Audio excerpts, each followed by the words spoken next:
What is austerity? What does that mean?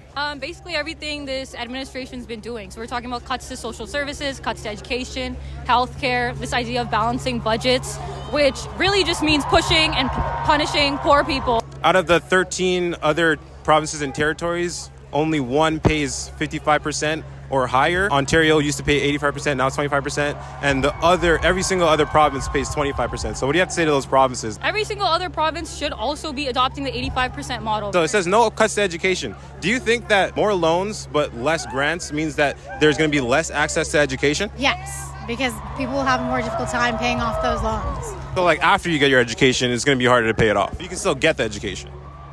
So, There's an unemployment crisis. There's no jobs. So since there's no jobs that waiting for us after we get our degree, do you still think people should go and get higher education knowing that there's no jobs for them? Well, higher education isn't only about jobs, right? I know Doug Ford would like to have you believe that every other course is about basket weaving, but we're talking about people that are STEM majors, they can't find jobs. You have computer science majors unemployed, nursing majors that are moving up north to find a job. And education is a right for people, so we need to focus on that. So you don't think that the main reason why people should go to college and take on all this risk and debt is to get a job after? No, I'm not saying that. I'm saying that there's more to an education than what he'd have you believe. So if I'm an 18-year-old right now and I'm hearing this right now, even if I go to college, I won't be able to get a job. Do you think that people should still pursue a higher education? I do think people should still pursue a higher education. No one can take your education away from you. It gives you the resources to fight against things like this. If you have an uneducated population, you don't have any resistance to governments that are making stupid decisions. I actually don't have a degree.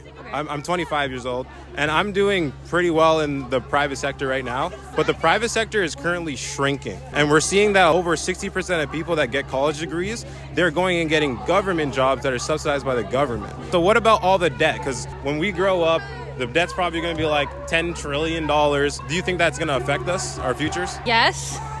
I honestly don't know what to say about that. So just keep spending, keep getting into debt. Don't worry about it.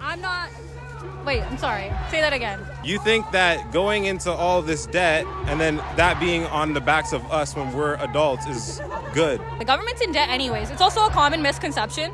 A lot of people think like inherently being in debt as a government, like having a budget deficit is a problem. Most governments are in a budget deficit 90% of the time. Have you ever heard of buying power? Sure, yeah. Yeah, so do you know how buying power affects the economy? So if you're printing additional money, the value of money decreases. So knowing that, do you think that that's going to affect our buying power, the buying power of poor people, making it harder for them to be able to afford things since their dollars don't go as far anymore? To be honest with you, I'm not really understanding your question. Gotcha. But yeah, I can't comment on that. I mean, you got to ask the economists about that. That's the economist, guys.